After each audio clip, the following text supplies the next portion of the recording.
Hi guys, so I'm here today to answer some of your questions from my Q&A video where I asked you if you'd like to ask me any questions, which I would answer, and as expected there was tons and tons of questions about education and university, so I figured I would kind of merge those questions all together and give you a little bit of a story of my university experience, where I began, where I am now, and what's happened in between, and hopefully a little bit of helpful advice, and just separate that into one whole video. So if you're interested to hear about my experience with university, then please stay tuned. I'm going to start a little bit before university, as I was asked by someone what my A-levels were in secondary school or high school. Now, I went to secondary school in Scotland, and the education system is slightly different because it's a devolved issue between Westminster and the Scottish Parliament. So we don't have A-levels in Scotland. I sat what are called Highers and Advanced Highers. Highers are something in between a GCSE and an A-level, and Advanced Highers are something a little bit above an A-level, if that makes sense. When you're applying to university, that's kind of how they consider those qualifications. And I have 5 Highers and 2 Advanced Highers. I needed 4 Highers to get into university at the time. So I did, let me see if I can remember off the top of my head, I did a Higher in Art, Drama, RMPS, which stands for Religious, Moral and Philosophical Studies, English and History. So all the kind of liberal art subjects basically, and then I also did an advanced higher the next year in history and English, so my history and English qualifications were slightly higher, I guess, coming from school. And with those I went on to university. I originally applied to university to do 2 different subjects. I applied for English Lit and Philosophy, a very popular choice I believe, as a joint honours degree, and I applied for Ancient History and Classical Archaeology as another joint honours degree, and I got into both, and I took my place on the Ancient History and Classical Archaeology degree because I wanted to be an archaeologist. When I first started university, and for years before I went to university, I wanted to be an archaeologist. You might be able to tell from just some of my chit chat in my videos at the moment, and when I discuss my degree, that I no longer do archaeology. I will not be an archaeologist in my future life. But I stayed within the same time period at least. So in my second year I changed my degree to Classical Studies, which just kind of tilted my Ancient History degree to be more of a text-based degree than a physical material evidence degree. And I spent 4 years completing an undergraduate MA in Classical Studies, which a lot of people find slightly confusing. Some universities in Scotland offer, maybe England as well, I'm not certain, but they might offer a 4-year degree rather than a 3-year bachelor's, at the end of which you get an MA or a Masters of Arts. It's not quite the equivalent to a postgraduate Masters of Arts, but it's a little bit higher than a undergraduate Bachelor's of Arts. Who cares? They're just trying to be awkward essentially. So I spent 4 years doing an undergraduate MA in Classical Studies, and when I graduated I then applied for and took a place doing just straight up classics as a postgraduate MSc, which is Masters of Science. It's just a title really that only lasts for a year, and I'm currently doing that just now. I have about 3 months left because it doesn't do the normal sort of end of summer to beginning of summer year. It does a whole year from August to August. And since a lot of you asked what I planned to do after my degree, I would really like to do a PhD. So right now I don't know whether I will be or not. I have applied for a PhD, so there's a potential of starting one in September, but obviously I don't know if I'll get accepted. If not, then I'll be taking a year out and applying for PhDs in my year out to start in 2016. Actually, I never want to stop studying classics ever. I just want to be a scholar for the rest of my life. Now, more detail about my specific degree. I did get asked whether I preferred the Romans or the Greeks, if I did have a preference, and I surely do. I am a Greek historian through and through. I know very little about the Romans. I mean, I've got the basics, I have studied them. Any classics student kind of needs to have the basics of both the Romans and Greeks. But my expertise certainly lie with the Greeks, kind of from the archaic classical period, mainly the classical period, on to the Greeks during the Roman Empire as well when it comes to their literature. I'm a big fan of Roman Imperial Greek literature that was written during the Roman Empire. I was also asked what I did my undergraduate dissertation or thesis on and what I am currently doing my postgraduate dissertation on. So let me see if I can remember this off the top of my head. I believe my undergraduate dissertation was entitled Infected by Erotic Distress, and then the subtitle, which was kind of my question, was in what ways did Apollonius of Rhodes' Argonautica provide a model for the depiction of desire in the ancient Greek novel? And my current research topic is, again, I'm going to have to see if I can remember this long question off the top of my head. To what extent did women in classical Athens possess honour separate to that of their kyrios or oikos, and of what importance was this to the polis? Hopefully in the future I want to kind of combine my love of political and legal practice in Athens and Greece and women and Greek literary depictions of desire and romance and things like that. So I kind of want to pursue something in the future that brings all of that together. Now, a few people ask me what got me into classics and ancient history, and that is such a difficult one to pinpoint. I just remember loving the ancient Greeks and also the ancient Romans from a really young age. Gone off the Romans now, not gonna lie. But I mean, my dad used to take me to museums all the time as a kid. I used to watch documentaries constantly on the television about the ancient Egyptians. When I was a bit older, I really got into Time Team, and that's what kind of made me want to be an archaeologist.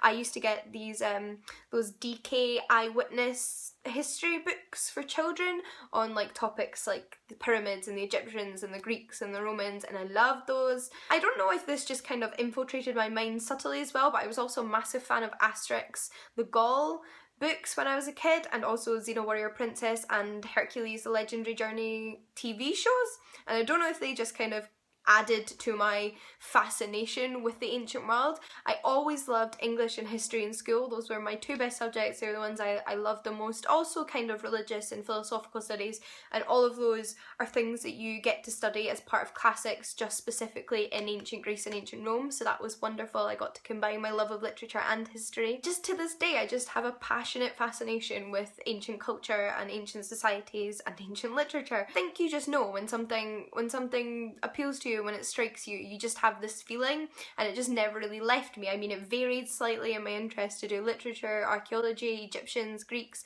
There was definitely times when I debated what I wanted to do, but it was always, I wanted to do early stuff. I have very little interest in modern history. From like a research perspective, it's not something I want to pursue. I just think the ancients are fascinating, and it's so interesting to see the differences and the similarities in their societies compared to now. But I will say one thing is I never did classics in school. I never did ancient history in any of my history classes at school. It really wasn't something that I was exposed to at school. It was something purely that I was exposed to through media and trips to museums and going on holiday to places like Rome and stuff.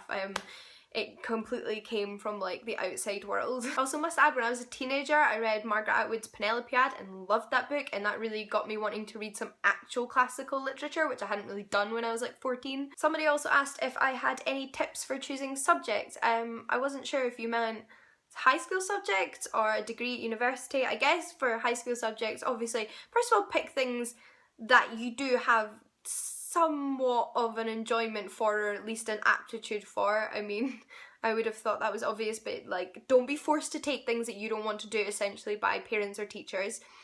If you already have an idea of where you want your career to go, try and pick things relevant to that. I would say something that I didn't do, which I think is incredibly useful, and more so today for getting into university, is languages. Languages really make your like academic CVE, your transcripts from high school or whatever, look really good. I have a standard grade in French, which is kind of like a GCSE, but I kind of wish I'd pursued that further just for my own self. Another one that I always think is good as well is English. It's always really good to do English no matter what you do. English is quite important. I will say that I did try to do a higher in maths. I spent half of the year doing the maths higher and then dropped out because it was just too hard for me and don't have a scientific mathematical brain. It's definitely worth getting some sort of career advice even when you're like 15. Most schools do it.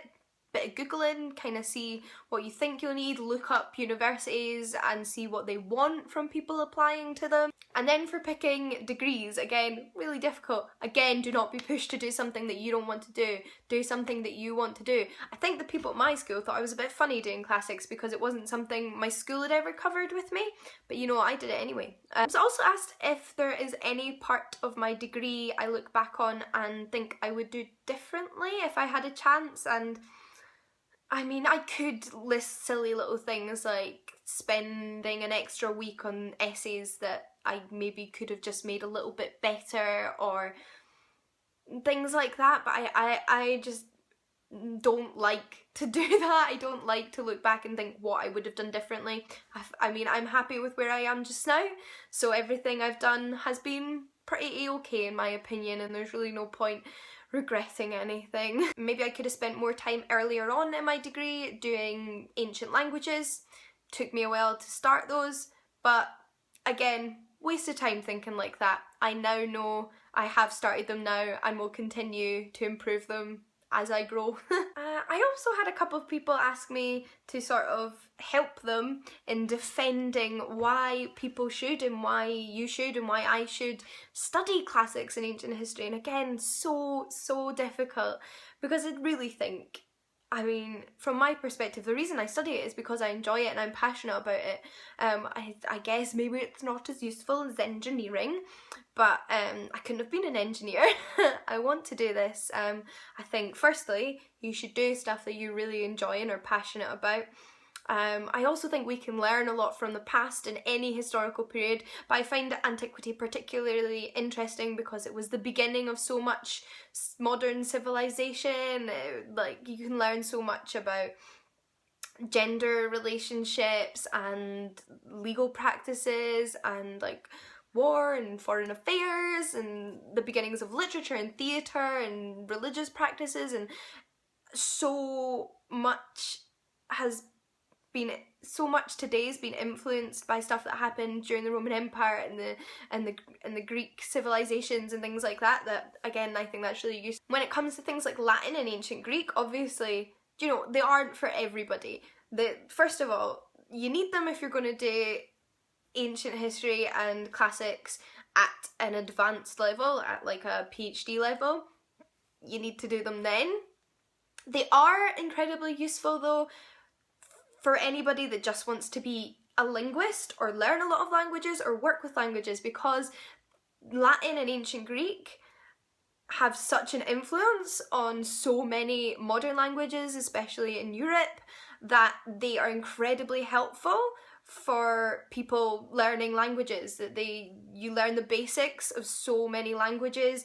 You'll notice the origins of so many words, even in the English language, the French language, the Italian language, the modern Greek language. When you then go in to learn another language, say Italian, after you already know Latin, it's going to be so much easier. Obviously, I want to go straight for Italian, but if you are going to learn multiple languages, learning an ancient language is an incredible basis to have. Also, so many things were originally in ancient languages. There's the classical literature, there's the Bible, so if you're going to go into religious studies, then it's really good to know ancient Greek and Latin. If you're going to do medieval history, then there's medieval forms of Latin, and it's good to know where they originally stemmed from. And if you also just want to know about some really fascinating people. Classical literature, more generally as well, as a genre, again, incredible amount of inspiration for modern literature and culture comes from ancient literature, from like Shakespeare to modern rubbish. Like, it has so much of a basis in classical literature. If you're going to be studying literature in general, it's good to read some classical literature, even in translation, just to kind of see the beginnings of prose and the beginnings of poetry and the beginnings of plays. To understand how these things developed, they're also just really awesome if you want something good to read. And of course, loads of people always asking, where should I start with classical literature? And it's so difficult because classical literature, just like modern literature, includes a variety of genres and a variety of types of books, some not so good, some amazing, some difficult to read, some not so difficult to read. So it's difficult to give one recommendation, but the one I do usually go for, and I'm going to go for in this video, is Longus's Daphnis and Chloe. This is one of my all-time favourite pieces of classical literature. It is an ancient Greek novel from the 2nd century AD. It's really short, it's really pleasurable to read. It's an easy book to read, it's easy to flow through, but it's well written and it's cleverly written. The characters are really funny and identifiable and lovable, and it's just such a good story. It is about the romance between a shepherdess and a goat herd and their difficulties in trying to figure out the ways of love and sex. Other excellent books to read include The Odyssey and Ovid's Ars Amatoria, or The Art of Love, the plays of Euripides. So many good things, and I have filmed a couple of videos on classical literature, so I will link them in the down bar. But I can sense that this video is going to be a nightmare to edit since we're already at 24 minutes, so I will end things here. But I hope I answered some of your questions and you found this video helpful and interesting, and if you do have any other sort of relevant questions, then please feel free to pop them in the comments below, and I will see you all again very soon. Bye guys!